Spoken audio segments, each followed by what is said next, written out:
هل أتى على الإنسان حين من الدهر لم يكن شيئا مذكورا এই বান্দা তোদের কি এমন সময় যায় নাই রে বান্দা যে সময় তোমাদের নাম নেওয়ার মতো কেউ ছিল না, উল্লেখিত বস্তু হিসাবে তোমরা ছিল না?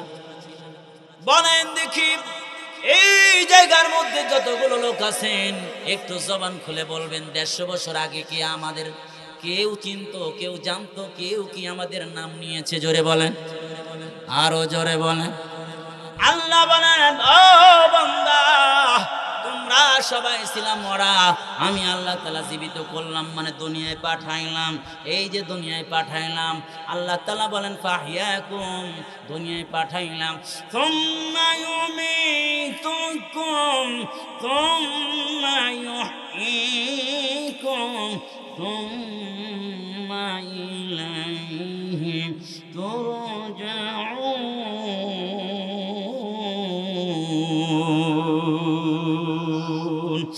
আল্লাহ তাআলা ডেকে বলে বান্দা হায়াত নামক দরজা দিয়ে তোরে পাঠাইলাম। আল্লাহ তাআলা জানা দেন সূরা মুলকের মধ্যে জানা দেন আল্লাযী খালাকাল মাউতা ওয়াল হায়াত। বান্দা হায়াত নামক দরজা দিয়ে দুনিয়ায় পাঠাইলাম। আল্লাহ তাআলা বলেন বান্দা রে হায়াত নামক দরজা ইমিগ্রেশন দিয়ে ঢুকাইছি, আর একটা দরজা রাখছি রে বান্দা, ওই দরজা মরার দরজা, মরার দরজা রে বান্দা, মরার দরজা মৃত্যু নামক দরজা দিয়ে টান দিয়া বান্দা তোরে আমি নিয়ে আসবো রে বান্দা। কেন মৃত্যু নামক দরজা আমি ফিট করলাম? একটা হলো জীবন নামক দরজা, আর একটা হলো মৃত্যু নামক দরজা। দুইটা দরজা কেন বলেন? আল্লাহ বলেন আল্লাহ তাআলা জানা দেন বান্দা কে কত ভালো আমল করতে পারো, পরীক্ষাকে কত সুন্দর দিতে পারো, আমি আল্লাহ তাআলা তোমাদেরকে দেখতে চাই রে বান্দা। ও বান্দা রে আমি আল্লাহ তাআলা তাদেরকে জীবিত করলাম, আবার মৃত্যু নামক দরজা দিয়ে টান দিয়ে নিয়ে আসবো, তাদেরকে রাইখে দেব। তখন আমার ভাইরা শোয়া রাখবো, তখন আরামের জায়গা কোন জায়গা? কবরের জগৎ। ওই কবরের জগৎ থেকে আমি আল্লাহ তাআলা কি করব? ইহয়ীকুম, জীবিত করব। জীবিত কইরা তুম্মা ইলাইহি তুরজাউন, আর পরে যখন কবর থেকে বান্দা তাদেরকে জীবিত করব রে বান্দা, তখন আমি আল্লাহ তাআলা মাহশারের ময়দানে তাদেরকে একত্রিত করব। কেন গো? তাদের জিন্দেগির ফলাফল দেওয়ার জন্য। ও বন্ধু, ফলাফল যদি ভালো পেতে চান 1 নাম্বার করতে হবে ঈমানকে স্বচ্ছ করতে হবে। ঈমানের সাথে বেজাল রাখা যাবে না, ঈমানের সাথে শিরক রাখা। জোরে বলেন, ঈমানের সাথে শিরক রাখা যাবে। আমার ভাইরা তাহলে ঈমানটাকে স্বচ্ছ রাখতে হবে, আমার ভাইরা বেজাল মুক্ত রাখতে হবে। ঈমানের সাথে যদি শিরক রাখে তাহলে আল্লাহ পছন্দ করে না, রাসূলও পছন্দ করবে না। ও দোস্ত, আল্লাহ রাসূল জানায় দেন 5 শ্রেণীর মানুষদেরকে কিয়ামতের ময়দানে আল্লাহ রাসূল শাফাত করবে। জোরে বলেন না, শাফাত করবে। রসুল কেমন দয়া রসুল গো, আমার আপনার রসুল এমন চেহারাটা সুন্দর ছিল, এমন চেহারা সুন্দর পৃথিবীর কারো ছিল। একটা কথা মনে আছে, বলবো? আমার আপনার রসুল কি এত সুন্দর করে পৃথিবীতে পাঠাইছেন, এত সুন্দর করে পৃথিবীতে কাউরে আল্লাহ তাআলা পাঠান নাই। এত সুন্দর চরিত্র দিয়া আল্লাহ তাআলা পাঠাইছেন, পৃথিবীর আর কাউরে দিয়া পাঠান নাই। এত সম্পদ দিয়ে পাঠাইছেন, এত সম্পদ কাউরে দেন নাই। আমরা জানি গরিব, না না গরিব না। আল্লাহ রসুল এত ধনী, এমন ধনওয়ালা পৃথিবীতে কেউ ছিল না। ও বন্ধু, আল্লাহরে ধন দিয়েছেন, কিন্তু আল্লাহ রসুল তা গ্রহণ করেন নাই। আল্লাহ তাআলা ওফার দিলেন। মুহাম্মদ বলেন দেখি, আপনি যদি বলেন তাহলে উহুদ পাহাড়, ইন্নাস সাফা ওয়াল মারওয়াতা মিন শাআইরিল্লাহ, এই যে জাবালে উহুদ আমি আল্লাহ তাআলা স্বর্ণতে পরিণত করে দেব, আপনার লগে লগে ঘুরবে। আল্লাহ রাসূল রেগে বলে, আল্লাহ রাসূল বলেন আল্লাহ আমি চাই না, আমি একবেলা খেয়ে থাকবো, তখন শুকরিয়া আদায় করব। যেই বেলা খেতে পারবো না, সুযোগ হবে না গো, ওই সময় আমি আল্লাহ রাসূল কি করব? ধৈর্য ধারণ করব। বলুন সুবহানাল্লাহ।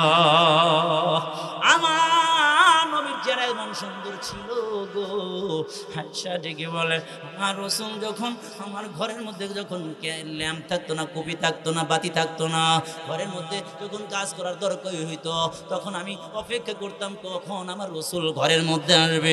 রাসূল যখন ঘরের মধ্যে আসতো তখন আমি কাজ করতে পারতাম, আমার রাসূলের চেহারার আলোতে আমি কাজ করতে পারতাম। ও বন্ধু রে, ও বন্ধু, আমার আপনার নবীর চেহারা তো সুন্দর, এত মায়া চেহারা ছিল। আয়েশা সিদ্দিকা বলে, এই শুনে রাখো, মিশরের মহিলারা ইউসুফরে দেখে পাগল হয়েছিল। শুনে রাখো, আমার নবীর যদি ওই সমস্ত মিশরের মহিলারা দেখতো শুধু পাগলই না, বরং ওরা কি করতো, নিজেদের গলা কেটে ফেলতো। ওরা টেরও পাইতো না কখন গলা কেটে গেছে। সুবহানাল্লাহ। আয়েশা ডেকে বলি, একদিন আমার হাতে থেকে কাজ করতে গিয়া এটা সুইটা পড়ে গেল, ল্যাম্প নাই, কুতি নাই, কুপি নাই, বাতি নাই, আমি কি করব?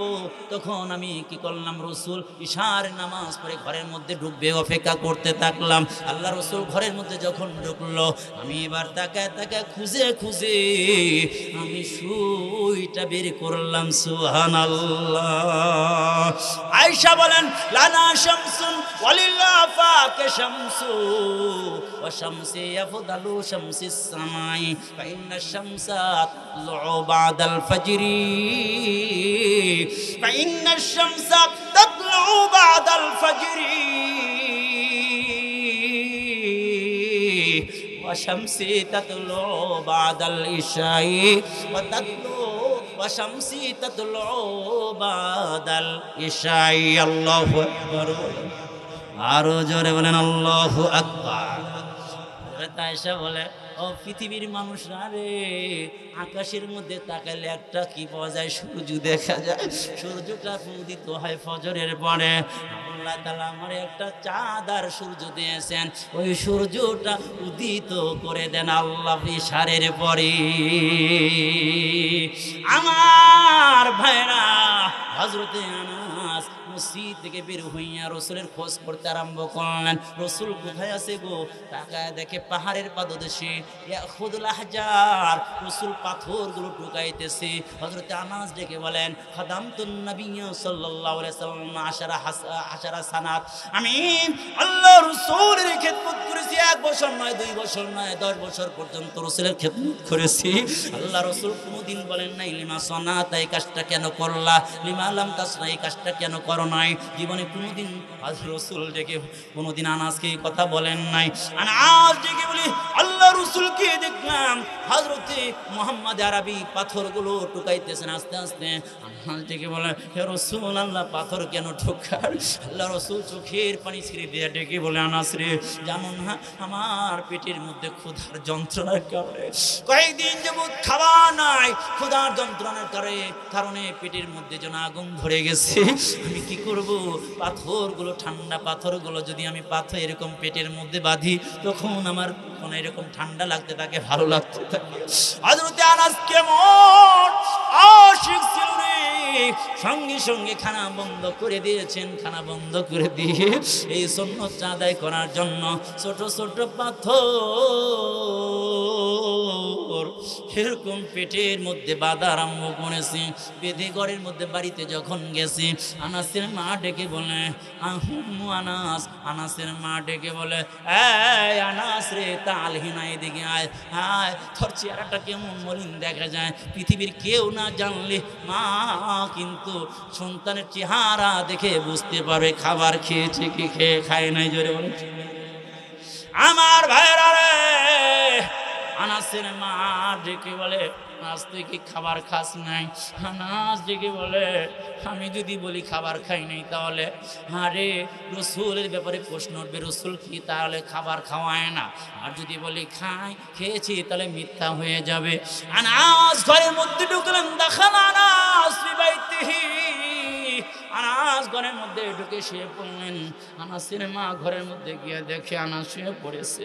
আনাসের চেহারার দিকে যখন তাকাইলো, একটু পাঞ্জাবিটা উঠাইয়া দিল।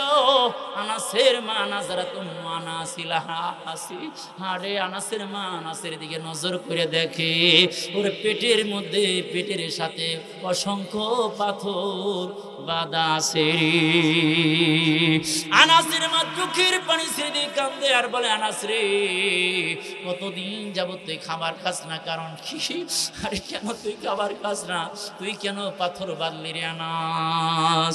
আল্লাহ রাসূল যখন বলল, আনাস ডেকে বলে, মা, রসুল খাবার খাইলে আমি খাই, রসুল খাবার না খাইলে আমি খেতে পারি না। জানো না আমার রসুলের মা নাই রে, আমার রসুলের বাবা নাই, আমার রসুলের বিরোধিতা করে। কারা পড়লো রসুলের কথা মানে না, রসুল রে গালি দেয়, পাথর দিয়ে আঘাত করে। রসুল যখন সিজদায় যায়, ফুটের নারী বুড়ি গুলো রসুলের মাথার উপরে দিয়ে দেয়। কাফির বেঈমানরা রসুলকে তো কষ্ট দেয় গো। রসুল কয়েকদিন ধরে রসুল খাবার খায় না, আমার রসুলের মা নাই, কে আদর করবে, কে আমার রসুলের খবরটা নিবে? এমন নাই নাই রে, রসুলের মা জীবিত নাই, খবর নিবে কি? রসুলের মা না, খবর নেওয়ার কেউ নাই রে। আমি তাকা তাকা দেখি রসুলের পিছন থেকে কত মানুষ পাথর নিক্ষেপ করে। রসুল ডেকে ডেকে বলে, আয় লা ইলাহা ইল্লাল্লাহ বলো, তাহলে সব হয়ে যাবে। কিন্তু রসুল এত মায়ার নবী, এত দয়ার নবী, উম্মাদের গান্ডারি, উম্মাদ আঘাত করেছে কিন্তু আঘাত করেন না। রসুল বারবার কাছে ডেকে কুলাকুলি করে গলাটা জড়া ধরে বলে, ও মাত্রা তোরা বুঝবি না, একটু লা ইলাহা ইল্লাল্লাহ পড়, তাহলে সফলতা জীবন তোরা পাবি। লা ইলাহা ইল্লাল্লাহ না পড়লে সফলতা তোরা পাবি না। আমার নবী আমার দয়ার নবী, আমার মায়ার নবী গো। আমার নবীর মা নাই, বাবা নাই, দুনিয়া আসার আগে আমার নবীজির বাবাকে উঠে নিয়েছেন, বিশ্ব এতিম বানাইছেন। আল্লাহ ডেকে বলেন, নবী গো, কেন গো তোমারে আমি এতিম বানাইছি জানো না? বিশ্বের এতিমদের দরজাতে করে তুমি বুঝতে পারো, এতিমদের তুমি মায়া করতে পারো গো। আমার নবীর মতো মায়াশীল পৃথিবীর কেউ আর হতে পারে না। আমার ভাইয়েরা উম্মতের জন্য পাগল হয়ে যাবে। কিয়ামতের ময়দানে একবার হাউজে কাউসারের দিকে দৌড়াবে আমার নবী, একবার মিজানের পাল্লার দিকে দৌড়াবে আমার নবী, একবার মাকামে মাহমুদের দিকে দৌড়াবে আমার নবী, একবার দৌড়াবে মিজানে পুলসিরাতের দিকে দৌড়াবে আমার নবী। আমার নবী পাগল হয়ে যাবে যাতে কোনো এক উম্মত জাহান্নামে না যায়। ওই দিন কিয়ামতের ময়দানে আমার আপনার নবী যখন উম্মতদেরকে ডেকে ডেকে কাছে নেওয়ার চেষ্টা করবে গো, ওই সময় দেখা যাবে আমার উম্মতের সামনে, আমার রসুলের সামনে মাঝখানে বিশাল বড় একটা পর্দা পড়ে যাবে। আল্লাহ রসুলকে ডেকে বলা হবে, মুহাম্মদ গো, আপনি জানেন না সৌকান সৌকান লিমা গায়রা বাদি, আপনি জানেন না আপনার উম্মত কি করেছে। আপনি যখন এই দিনকে কায়েম করার জন্য আপনি উহুদের ময়দানে দান মুবারক শহীদ করেছে, আপনার উম্মতরা কি করেছে না বুঝে আঘাত করে আপনাকে গর্তের মধ্যে ফেলে দিয়েছিল, কি করে উহুদের ময়দানে আপনি দান মুবারক শহীদ করে দিয়েছে। দাঁতটা ভেঙে গেছে, আরে দুইটা লোহার করা নবীজির মাথার মধ্যে ঢুকে গেছে। আমার ভাইয়েরা এই নবীর দাঁত ভাঙ্গা দিন কায়েম করার জন্য কত না কষ্ট করেছে। এই দিনের ব্যাপারে যারা সচেতন থাকবে না, কিয়ামতের ময়দানে আল্লাহ রসুলের শাফাত তোমাদের নসিব হবে না। এই জন্য রসুল বলেন 5 শ্রেণীর মানুষদেরকে আল্লাহ রসুল শাফাত করবে না। 1 নাম্বার হলো মুশরিকুন, 1 নাম্বার যারা শিরক করবে ওদেরকে আল্লাহ রসুল কিয়ামতের ময়দানে সুপারিশ করবে না। আমার ভাইরা কথাটা একটু রেখে আসছি, কথাটা একটু বলে দিই, আমি আমার ভাইরা মূল আলোচনার দিয়ে যাবো রে ভাই। হযরত আনাসকে যখন ডেকে বলে মা, ডেকে বলল, আনাস বলে আমার নবীর মা নাই, আমার নবীর বাবা নাই, এই জন্য নবীর পেটে খাবার নাই, এই জন্য আমি পেটে খাবার দেয় না, পেটের মধ্যে পাথর বেঁধেছি গো মা। এবার কয়েকটা খেজুর আর পানি দিয়া আনাসের মা আনাসকে বলে খা, আর দেরি করিস না, যা যা নবী মোহাম্মদ রে, দিনের নবী মোহাম্মদ রে দাওয়াত দিয়ে খাওয়ার জন্য। তবে শুনে যা,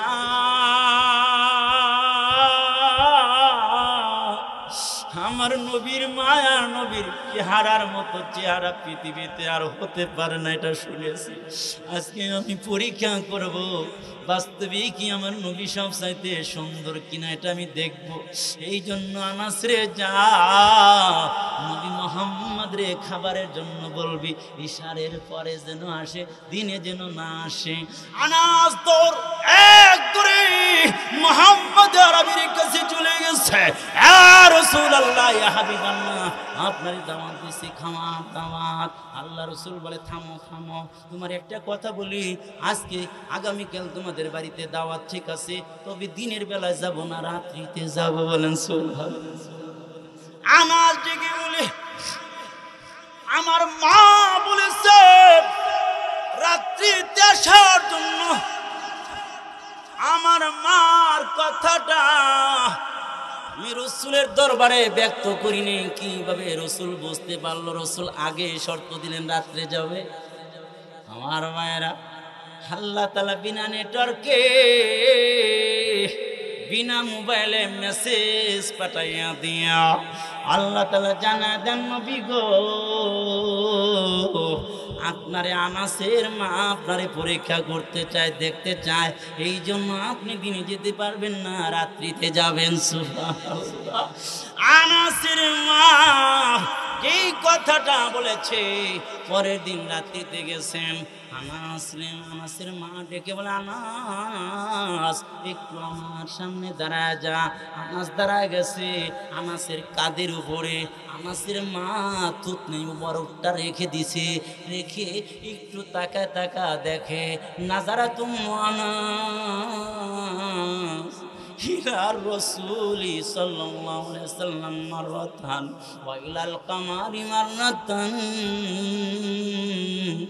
একবার আনাসের মা রাসূলের চেহারার দিকে তাকায়, আর একবার আকাশের চাঁদের দিকে তাকায়। একবার রাসূলের দিকে চেহারার দিকে তাকায়, আর একবার চাঁদের দিকে তাকায়। তাকাইতে তাকাইতে আনাসের মা যেন দুর্বল হয়ে গেছে, ফাঁপা ফাঁপা আস্তে আস্তে চোখের পানি ছেড়ে দিচ্ছে, আর গরম অশ্রু যারা ফাতায় না। আনাসের মায়ের চোখ দিয়ে অশ্রুগুলো পড়ছে। আনাস ডেকে বলে, মা তুমি কাঁদো কেন, কাঁদো কেন? আনাসের মা বলে, কনফিউশনে ছিলাম, চাঁদটা কি সুন্দর নাকি আমার নবীর চেহারা সুন্দর। আইরে তাকা তাকা দেখলাম, বারবার দেখে দেখে আমি সিদ্ধান্ত নিলাম আমার নবীর চেহারার মধ্যে কোনো দাগ নাই, চাঁদের মধ্যে দাগ আছে, চাঁদের চরিত্রে দাগ আছে। আমার নবীজির চেহারা আর চরিত্রের মধ্যে দাগ নাই। আমি সিদ্ধান্ত নিলাম আমার নবীর চেয়ে সুন্দর মানুষ পৃথিবীতে আর না। আল্লাহ, সেই রসুল, দয়া মায়ার রসুল। এক একটা পয়েন্ট যদি আমি বলতে চাই, আমি সংক্ষেপে অল্প টাইমে, ইনশাআল্লাহ আর কি টাইম দিবেন আপনারা? দিবেন ইনশাআল্লাহ? তাহলে আমি নির্যাস কিছু কথা বলি। আল্লাহ রসুল বলেন 5 শ্রেণীর মানুষকে শাফাত করবেন। 1 নম্বর বলেন, আমি বলেছি কিন্তু এই ভাইয়া এই মাঝখানে আমি কিন্তু মেহমান, আপনারা কথা বলেন, মেজবান, আমি মেহমান। আপনারা দাওয়াত দিয়ে নিয়েছেন, আপনাদের বাড়িতে আমরা আসছি, আপনাদের এলাকায় আসছি।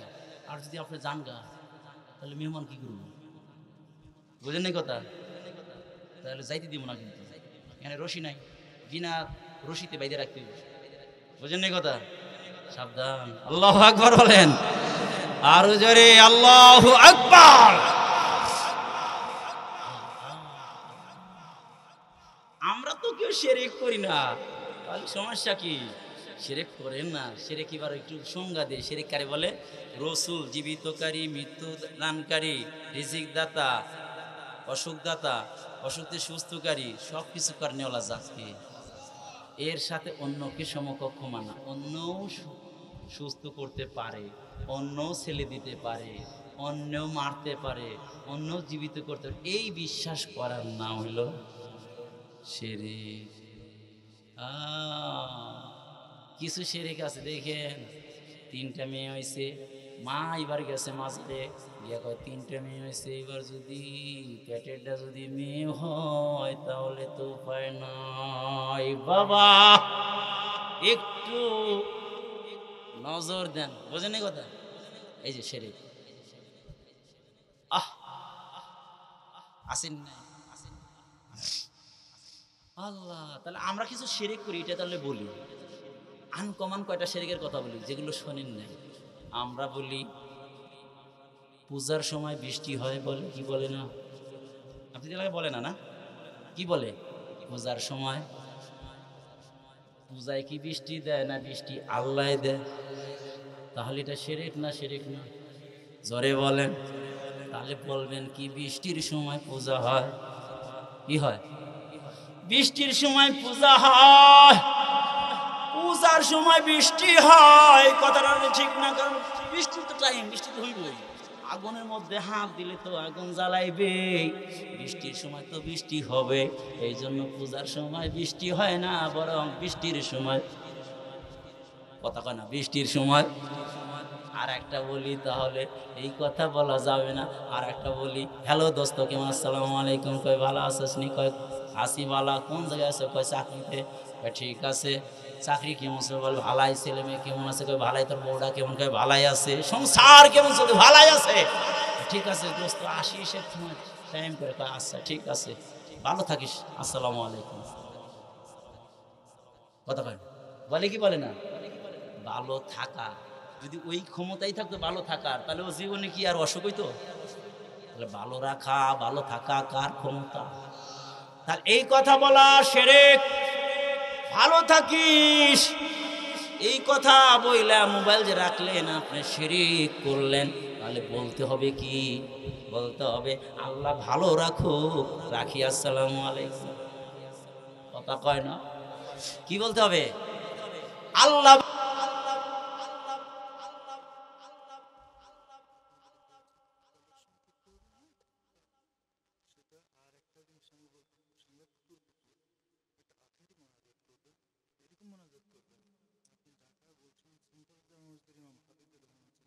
হ্যাঁ,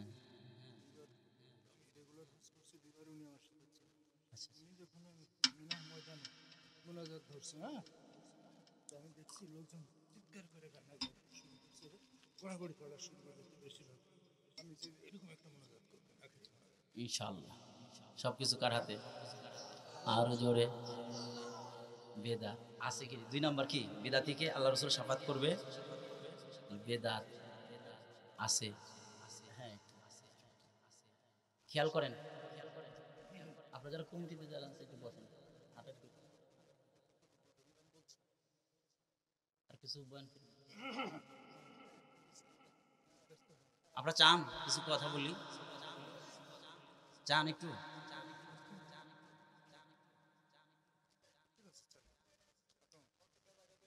এই শোনেন, আমি কিন্তু ওয়াজটা কেবল শুরু করতেছি, বোঝেন নাই?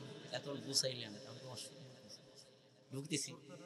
আচ্ছা ঠিক আছে, অতক্ষণ আমার তো আর প্রতিদিন প্রোগ্রাম করছি নেই, আমার তো এই কণ্ঠ ব্যথা করতেছে। এখন যতটুকু চাই, কারণ একটু একটা পর্যায়ে তো যাইতে হবে।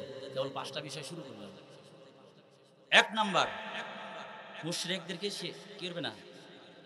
2 নাম্বার, রসুলের রোজা যারা গেছেন দেখছেন, রসুলের রোজার আগরবাতি আছে, মোমবাতি, টাকা দান করা।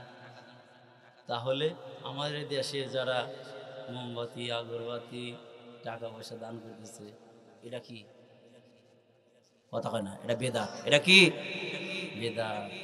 আমার ভাইরা দেখবেন এই গ্রুপ আছে আবার, খাজার নামে মাজার দিয়া দেখায় যারা খাজার শান, দিনে করে বন্ডামি আর রাত্রে মারে গাজায় টানাছে নাই। এরকম কিছু জানা আছে। দাড়ি টুপি নাই কবদের, আছে কিছু চুল, নাম দিয়েছে ওরা আবার আশেকে রাসূল। জোরে বলেন ঠিক কি ঠিক না? কোরআন হাদিস পড়ে না কো, নামাজ রোজা রাখে না কো, পড়ে না কো আল কোরআন, দিনে করে বন্ডামি আর রাত্রে মারে গাজায় টানাসেনি নাই। ওরা আবার দেখবেন কর্ম করে এই সমস্ত কথা কিভাবে কয়, কিরামান কাতিবিন রোজ হাসরের দিন আল্লাহর কাছে যদি করে অভিযোগ, আমি বলবো দুনিয়ায় ছিলাম ল্যাংটা বাবার লোক। কার লোক ছিল? এই ল্যাংটা থাকে 2 শ্রেণীর মানুষ। একটা হলো ছোট বাচ্চা, বোঝে না এই জন্য ল্যাংটা থাকে। আর একটা হলো যাদের জ্ঞান মস্তিষ্ক ঠিক নাই, পাগলের দল, এরাই হলো ল্যাংটা থাকে। তাহলে বোঝা গেল ওরা যারা খাজার নাম দিয়া আমার ভাইয়েরা রসুলের আদর্শ মানতে চায় না, ওরা হলো পাগলের দল। জোরে বলেন ঠিক কি ঠিক না? তাহলে 2 নাম্বার হলো বেদাত, 3 নাম্বার হলো আল হাকিমুজ জালিম। জালেম বাদশাকে রাসূল কি করবে না? শাফাত করবে। যুগে যুগে যারা জুলুম করেছে, অত্যাচার করেছে, তাদেরকে আল্লাহ তাআলা কি করেছেন? চূড়ান্ত পর্যায়ে যখন জুলুম করেছে, তাদেরকে আল্লাহ তাআলা ছাড় দিয়েছেন, কিন্তু ছেড়ে নীল দরিয়ায় পানির মধ্যে চুবাইয়া লক্ষ লক্ষ সোলজারে মাছের খাবার বানাইছে। আর বড় জালেমটা আনা রব্বুকুমুল আলা যে ফিরাউন বলেছিল, ওই ফিরাউন রে আল্লাহ তাআলা শুটকি মাছ বানাইয়া পিরামিড জাদুঘরে বানায় আমার ভাইরা রেখে দিয়েছেন। কিয়ামত পর্যন্ত যত স্বৈরা শাসক আসবে, এদের করুণ পরিণতি হবে, তার উপদেশ গ্রহণ করার জন্য আল্লাহ তাআলা ব্যবস্থা কায়েম করেছেন। জোরে বলেন ঠিক কিনা? আমার ভাইয়েরা, জালেম বাদশা যেভাবে শাফাত পাবে না, তেমনি ভাবে কিছু আছে জালেম স্বামী, কিছু আছে জালেম স্ত্রী, কিছু আছে জালেম শ্বশুর, কিছু আছে জালেম শাশুড়ি। আমার ভাইরা এই কথাগুলো বলার সুযোগ নাই, টাইম নাই। আমার ভাইরা যদি আবার সুযোগ হয় কোনোদিন বলবো। আজকে শাশুড়ির যে দায়িত্ব শাশুড়ি জানে না, স্ত্রীর যে দায়িত্ব সে জানে না, শ্বশুরের যে দায়িত্ব সে জানে না, স্বামীর যে দায়িত্ব সে জানে না। এই জন্য ঘরের মধ্যে শান্তি বলতে কিছু নাই। জোরে বলেন ঠিক কি ঠিক না? আমার ভাইয়েরা দেখবেন বৌমা কাজ করতে করতে মরলেও তারপরেও দেখবেন সজদা করা এই জাতের শাশুড়ি আছে। আমার ভাইয়েরা পুত্রবধূ যদি সাজগোজ আরম্ভ করে দেয়, তখন বলবে সারাদিন শুধু কাজ বাদ দিয়ে সাজগোজ করে, এরকম শাশুড়ি আছে না নাই? আবার যদি মেয়ে যদি সাজগোজ করে, তখন বলবে আমার মেয়ের মতো সুন্দরী মেয়ে বাংলার জমিনে নাই। আমার ভাইয়েরা এইভাবে 12 থেকে 14টা টিপস আছে শাশুড়ির জন্য। পুত্রবধূর 12টা টিপস আছে। ইসলাম যে টিপসগুলো দিয়েছে এগুলো না জানার কারণে ঘরের মধ্যে শান্তি নাই দোস্ত। আজকে জালেম শাশুড়ি হয়েছে, জালেম শ্বশুর হয়েছে, জালেম স্বামী হয়েছে, জালেম স্ত্রী হয়েছে রে দোস্ত। ওই দিকে যাওয়ার টাইম নাই। 3 নাম্বার বলেছি। 4th নাম্বার হইল কি? 4th নাম্বার হইল কুল্লু গালিন। প্রত্যেক ওই ব্যক্তি অপরাধ করবে একজন, হামলা করবে একজন, মামলা হবে আর একজনের বিরুদ্ধে। জোরে বলেন ঠিক কিনা? সমাজে আছে কি নাই? অপরাধ করে একজন আর ঘুরে ফিরে অপরাধের শাস্তি পায় আর একজন। জোরে বলেন ঠিক কি ঠিক না? 5 নাম্বার হলো যারা শাফাআতকে অবিশ্বাস করবে, তারা কি পাবে না? কিয়ামতের ময়দানে শাফাআত পাবে না। ও দোস্ত, হযরতে আলী রাদিয়াল্লাহু তাআলা বলেছেন 4টা নসিহত করেছেন। হযরতে আলী 4টা নসিহত করেন। আর হযরত আলী ডেকে বলে মান আরাদা সাহিবা, এই যারা আল্লাহরে বন্ধু বানাইবে ফাল্লাহু ইয়াকফিহি, আল্লাহ তার জন্য যথেষ্ট হইব। বন্ধু বানাইতে হবে কারে? জোরে বলেন না আওয়াজ দিয়ে। এই যদি ভালো লেগে থাকে, মহব্বত যদি করেন, তাহলে জোরে আওয়াজ দিয়ে বলেন কে? হযরতে আসিয়াকে ফিরাউন কয় আমি বড় খোদা, আমারে মানুষ না তুই? আসিয়া কয় না, তোমারে মানি না। মুসার যেই খোদা আমার সেই খোদা, তোমারও একই খোদা। হযরতে আসিয়া বললেন তোমারে খোদা মানি না। ফিরাউন কয় আমারে মানবি না? এই মিশরের সবাই আমারে মানে, তুই মানুষ না? এবার ফিরাউন গিয়া তার শ্বশুরে নিয়ে আসছে, আপনার মেয়েরে বুঝান। মেয়েরে বুঝাইতে লইছে। এবার আসিয়া বলে তাহলে আপনার জামাইরে কোন, উনি পূর্ব দিক থেকে তো আল্লাহ সূর্য উদয় করে দেয়, উনি পশ্চিম দিক থেকে উদয় করে দিক, উনি যদি ক্ষুধা হয়ে থাকে। আমার তো ফিরাউন পারে না, কারণ জালেমদের কাজ হলো যদি ওরা যুক্তিতে হেরে যায় তখন দেখবেন অ্যাকশনে চলে যায়। জোরে বলেন ঠিক কি ঠিক না?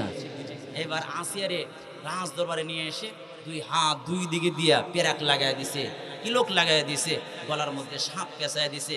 আসিয়া বুঝতে পারছে আমার তো জীবন শেষ। তখন আসিয়া তো বন্ধু বানাইছেন কারে? কারে বানাইছে বন্ধু?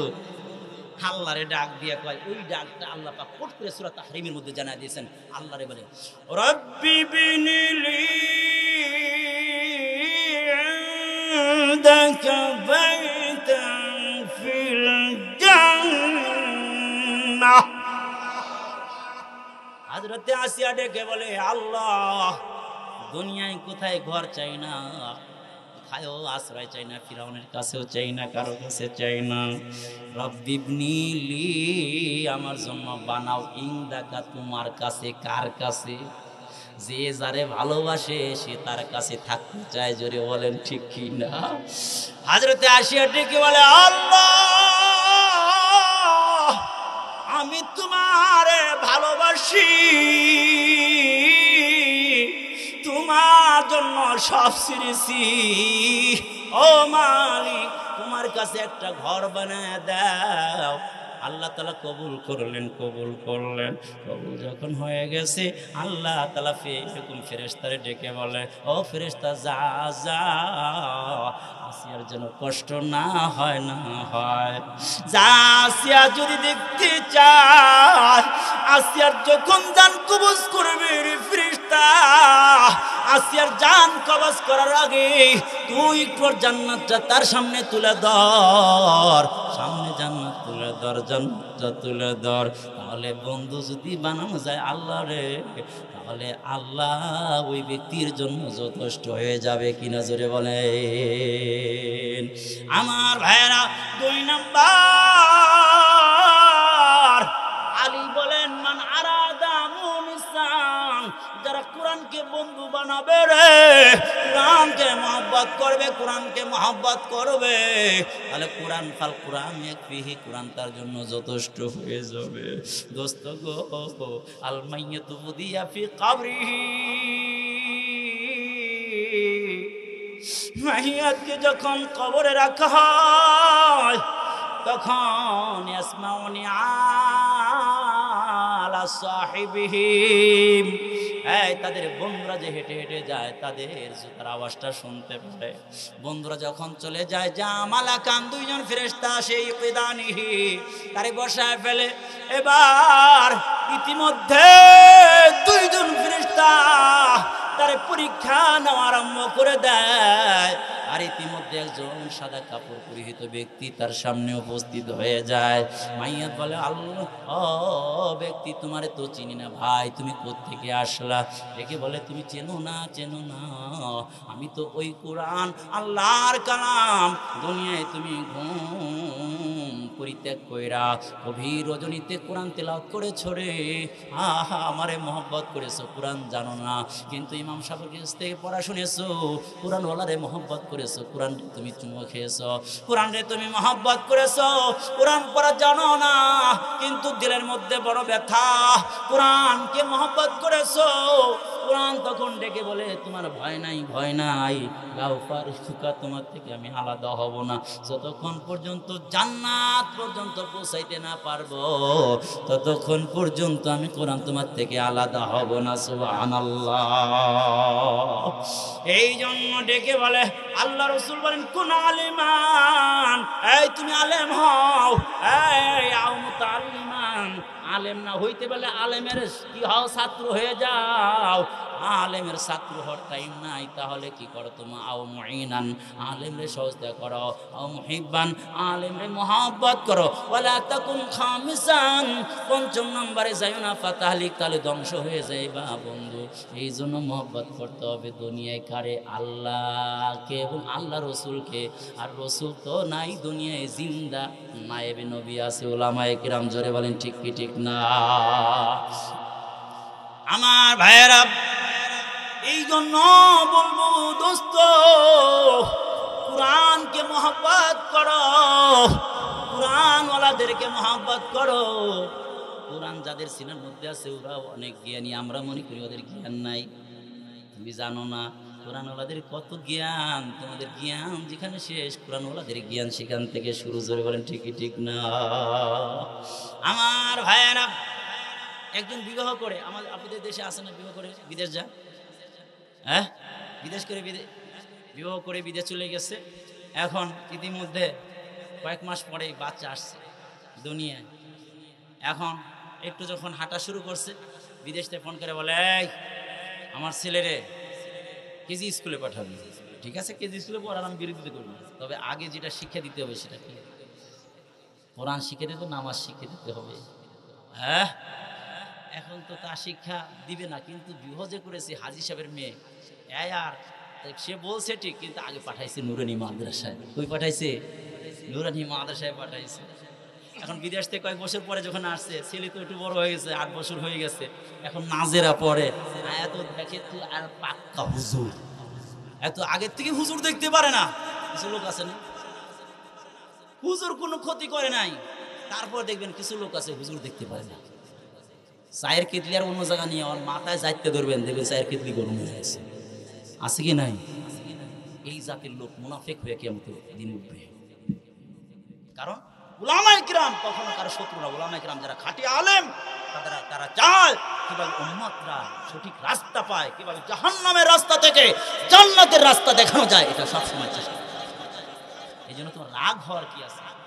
আলেমদের সাথে রাগ হওয়ার। এখন আইসা তো দেখি তো পাক্কা হুজুর, আইসা বিদেশ থেকে আইসা শার্ট প্যান্ট কিনে নিয়ে আসছে, শার্ট প্যান্ট কিনে নিয়ে পরায়া, শার্ট প্যান্ট কিনে লেগিব, তাও তো ছোট বাচ্চা, তো মুক্ত হয়ে পড়ছে। কোনো জিনিস পরে গেলে সেটা কি করতে হবে? ধুয়ে মুছে খাইতে হবে, বুঝলেন? সন্ন্যত শিখছে, হুজুর শিখাইছে। এখন নানার বাড়িতে রওনা দিছে বিবিকে সহ রওনা দিলে রাস্তার মধ্যে ছোট ছোট বাচ্চারা বলবে, বাবা এটা কিনে দাও, এটা কিনে দাও। লজেন কিনে দিছে, লজেন কিনে দিলে দেখবেন ছোট বাচ্চাদের অভ্যাস আছে, লাফাইতে লজেন খাইতেছে, লাফাইতে সামনে যায়, হঠাৎ করে মুখে থেকে লজেনটা পুড়ে গেছে। এখন বাবা বলছে, উঠেস না ওগুলো। সিলেটটা আবার উঠিয়া টিউবওয়েলের কাছে ছিল, ধুয়ে আবার উঠিয়ে দিছে। এই জন্যই বলছি যে এই কাঠমোল্লা বানানো দরকার নেই। মোল্লা মুন্সিরা বোঝে না, বর্তমান কিচ্ছু বোঝে না, পরিবেশ বোঝে না। এই কাজ করলে কি লেগে? আমার উস্তাদ বলছে, হুজুর বলছে, যে জিনিস পরে যায় ওগুলো উঠে খাইতে হয়, এটা রহমত থাকে। হুজুর কথা বাদ দে, আজ থেকে বললাম যে জিনিস পরে যায় সে জিনিস উঠাইতে নাই, এটা শুনে রাখ, আমার কথা তুমি খেয়াল রাখবে। ঠিক আছে, বাচ্চা মানুষ কি করবে? সামনে যখন এখন নদী আসছে, এখন তো নদীর কিনারা, এখন মনে তো শার্ট কোট টাইপের পরা, লাভ দিয়ে তো উঠছে, মহিলা তো শাড়ি পরা, এখন একটু বোরকা টোরকা আছে, লাভ দিয়ে উঠতে পারবে না, সামনে আছে কাদা। এবার বলে তাহলে হাত ধরো, হাত ধরে দিছে টান, হাত গেছে ছুটে গিয়ে কাদার মধ্যে গেছে পড়ে, বুঝেন নাই কথা? এবার ছোট্ট বাচ্চা লাভ করে আর কয়, বাবা যে জিনিস পড়ে যায় সে জিনিস তুলতে নাই, চলো যাই বাবা, আমি আর তুমি যাই, নানার বাড়ি যাই, মাকে কাদার মধ্যে রেখে দাও, আর তুলতে নাই। কারণ তুমি কিছুক্ষণ আগে বলছো যে জিনিস পড়ে যায় ওই জিনিস তুলতে নাই, আজকে আর মা আর তুললো না। দেখছেন নিঃসন্নতের বরকতটা কি? সন্নতের মার দুনিয়ার বার।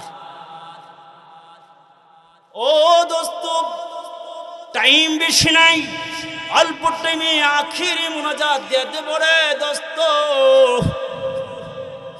যারা মাদ্রাসার ছাত্র হয়, মাদ্রাসার তালিব ইলম হয়, তাদেরকে তুমি একটু মহব্বত করো, একটা রুটি কিনে দিও, একটা চিপস কিনে দিও, মহব্বত করো। আজকে তুমি মহব্বত করবে একটা মাদ্রাসার ছাত্রকে, শুনে রাখো এই মহব্বত তোমার কিয়ামতের ময়দানে যখন তোমার জাহান্নামের ফয়সালা হয়ে যাবে, এই ছোট্ট বাচ্চা আগামী দিন যখন আলেম হবে রে, তুমি যে ইহসান করছো, তুমি যে টাকা দান করছো, তুমি যে তাকে এরকম খাবার দিয়েছ, তাকে এক সেট পোশাক দিয়েছ, তাকে যে কিতাব কিনে দিয়েছ, পড়ার ব্যবস্থা করে দিয়েছ, বলে এইটা কিয়ামতের ময়দানে দেখবা ওই ব্যক্তি তোমাকে টেনে টেনে জান্নাত পর্যন্ত পৌঁছানোর ব্যবস্থা যিনি করে দিবেন তিনি কে? আরো চিল্লা বললেন তিনি কে? এই গভীর রাত্রিতে আল্লাহ তাআলার মালিকের নাম, আল্লাহর নাম একটু মহব্বতের সাথে একটু নেন, জোরে বলেন কে? একটু জোরে বলেন আল্লাহ, আরো জোরে আল্লাহ। ছোট বাচ্চা, মাদ্রাসার বাচ্চা, ছোট বাচ্চা, বাবা নাই তো, আরে বাবা নাই, এরা ছোট বাচ্চারা বোঝে বাবা না থাকলে যে কি কষ্ট। একজনে থাপুড় দিছে, একটা দেখে খাইতে মন চাইছে, কার কাছে বলবে? ও কার কাছে বলবে? আপনি ধমক দিলেন, আপনার সন্তান আছে, অন্যজন ধমক দিলে দেখবেন আপনার সন্তান আপনাকে বলবে বাবা অমুকে ধমক দিছে, আপনি তাকে সান্ত্বনা দিতে পারবেন, কিন্তু একটা এতিম বাচ্চা তাকে ধমক দিলে কে সান্ত্বনা দিবে? ও কার কাছে বলবে? ও দেখবেন নির্জনে বসে বসে কাঁদবে। একটা ছোট বাচ্চা, মাদ্রাসার একটা বাচ্চা, এতিম অসহায় বাচ্চা। এই ভাই পিছনে বসেন, আস্তে আস্তে বসেন, কথা বলেন না, আওয়াজ করেন না, মেহরবানি করে আওয়াজ করেন না, একটু কথাটা শোনেন, 5 মিনিট কথাটা শোনেন, খেয়াল করেন। আপনার কষ্ট হচ্ছে?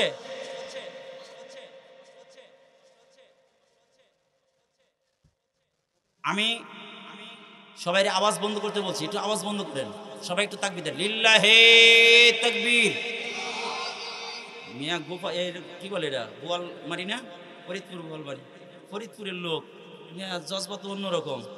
শামসুল হক ফরিদপুর রহমতুল্লাহ দেশের মানুষ, আরে জগৎ বিখ্যাত আল্লাহর ওলি, আল্লাহর ওলির দেশের মানুষ। এই দেশের মানুষ কি দুর্বল থাকে? এই মানে তো সাচ্চা হবে, সাচ্চা মুমিন হবে, জোরে আওয়াজ দিতে হবে লিল্লাহে তাকবীর। তাকালে আমি কি মরে নাই, জোরে দেন লিল্লাহে তাকবীর। ছোট বাচ্চা কার কাছে বলবে? ও কান্না করতেছে রাস্তার পাশে, রাস্তার পাশে এতিম বাচ্চা কান্না করতেছে। কিছু লোক দেখেন বকাইটা হলেও ভালো আছে, কিছু লোক যুবক আছে, অনেকে আদর্শ নীতি নৈতিকতা ভালো, কিন্তু সঙ্গ খারাপ হওয়ার কারণে খারাপ হয়ে গেছে, এরকম আছে না? সকালবেলা হুন্ডা নিয়ে যাচ্ছে, দেখে একটা ছোট বাবু এতিম বাচ্চা কান্না করতেছে, মাদ্রাসার বাচ্চা কান্না করে দেখা হুন্ডাটা হাত ব্রেক করে, বাবা তুমি কান্না করতেছে কেন? কান্না করতেছি, এটা কি বলবো, আমি যেখানে বসি সেখান থেকে আমাকে ধমক দিয়ে তাড়া দেয়, আমার বলার কারো কাছে কিছু নাই। এই যে প্যান্টটা, ছোট একটা প্যান্ট, প্যান্টটাও ছিঁড়া, গেঞ্জি নাই, খাবার নাই, কে কার খোঁজ নেয়, বাবা নাই, পানি ছেড়ে দিয়েছেন, কান্না করছেন। তখন যুবকটা তার হৃদয়ে খুব রেখাপাত করেছে, মহব্বত লেগেছে, বলে বাবা তোমাকে যদি আজকের থেকে আমি মহব্বত করি, আমি তোমার বাবা হয়ে যাই, তাহলে তোমার কোন ভয় আছে? সাথে সাথে হুন্ডার মধ্যে উঠে বাড়িতে নিয়ে গেছে। এই আব্দুল্লাহর মা, আমি তোমাকে একটা সন্তান এনে দিলাম, আজকে তুমি গোসল করাও, সাবান দিয়ে গোসল করাও। যুবক স্ত্রীর লগে দুইজন মিলে সুন্দর করে গোসল করায় দিল। গোসল করাইয়া সুন্দর নতুন পোশাক ওয়ার্ড্রপ থেকে বের করে পরায়া দিল, পরায়া দিয়ে খাবার দিল, খাবার খাই। খাবার খাওয়ার পরে কিছু টাকা দিয়ে বললো এবার দোকান থেকে যা মনে চায় তা খাও, তুমি আজকের থেকে এই বাড়িতে থাকো, পড়ার টাইমে তুমি গিয়া মাদ্রাসায় হাজিরা দিবা, পড়তে যাইব রে বাবা। এই বলো রে দেখি আমার কি অভাব আছে, আর কি কষ্ট হবে না? না, কষ্ট হবে না। এইবার তুই আড্ডাখানায়, যুবকটা আড্ডাখানায় চলে গেছে। এবার হঠাৎ করে গভীর রাত্রিতে ঘুমের মধ্যে দেখে রে কিয়ামত কায়েম হয়ে গেছে। কিয়ামত যখন কায়েম হয়ে গেছে, কোটি কোটি মানুষগুলো, কোটি কোটি মানুষ মাহশারের ময়দানের দিকে রওনা করেছে, সবাই রওনা করেছে। ওই যুবক ইয়াতীমকে যে আশ্রয় দিয়েছে, ওই যুবকটাকে